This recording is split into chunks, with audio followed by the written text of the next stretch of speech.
Bismillahirrahmanirrahim. Exercise 7.1. Find the equation of asymptote of the following curves.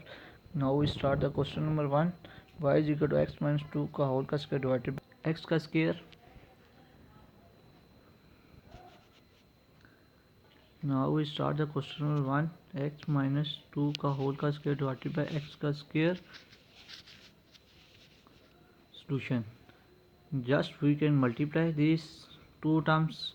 Now x minus 2 का whole का square. Now we open a का square plus b का square minus 2ab और now we can write as now we can calculate the asymptote horizontal asymptotes or a vertical asymptote or inclined asymptote, but in this question we can find only horizontal and vertical asymptote. So I put the coefficient of highest power of x equal to 0. Highest power of x is x का square और now in this term x का square. सो इसके साथ जो इसकी highest term है x की, उसके साथ जो लिखा हुआ है उसको हम लेते हैं.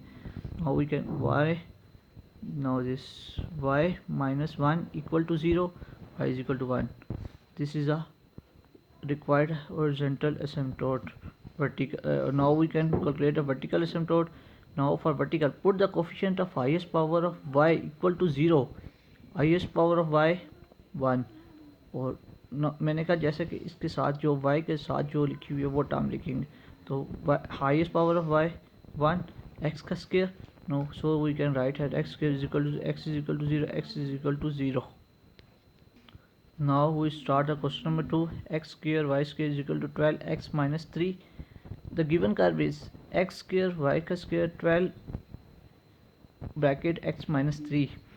Now we can write as x square y का square minus 12 x minus 3. x का square y का square minus 12x plus 36.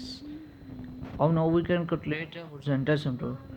Put the coefficient of highest power of x का square equal to 0. Now the highest power of x square is y का square.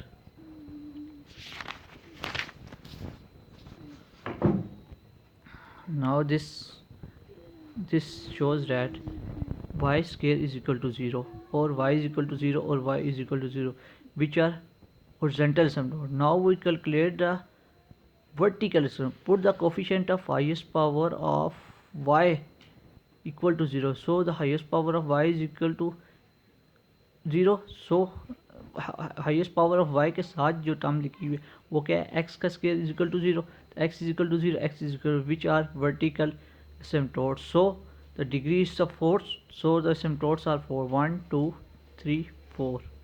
There will be no oblique asymptote. Now so we starting the question number 3. Given curve जो given है हमारे पास 2xy is equal to x square plus 3, 2xy minus x square minus 3 equal to 0. Now we can calculate the horizontal asymptote.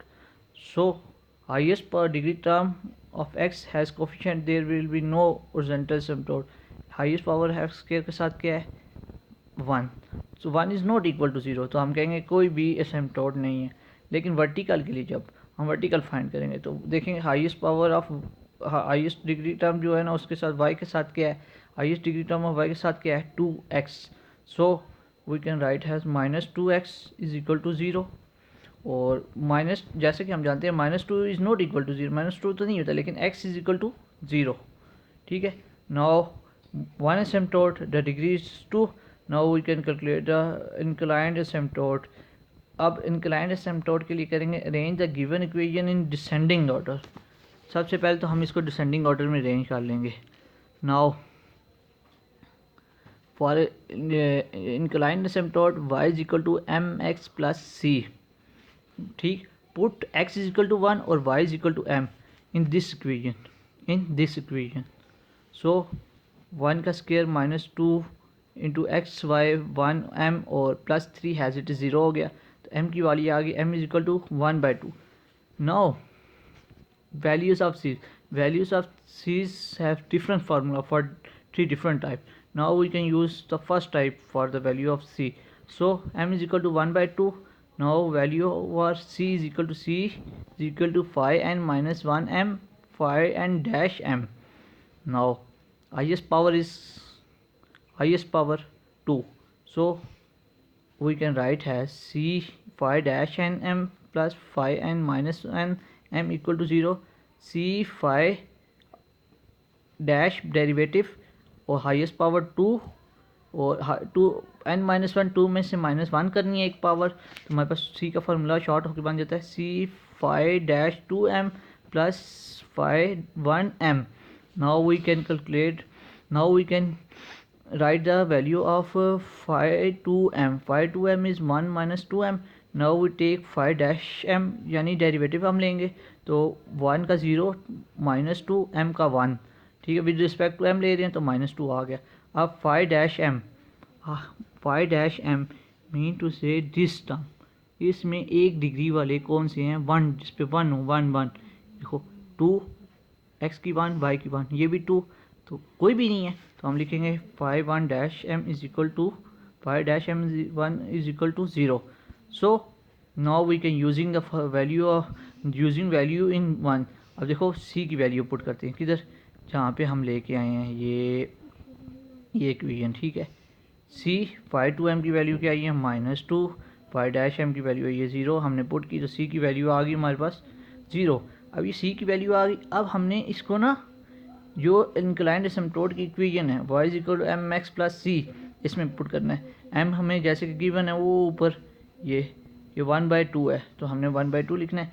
x as it is आएगा, c की value 0 आई है, तो y is equal to 1/2x is inclined asymptote, hence required asymptote are x is equal to 0.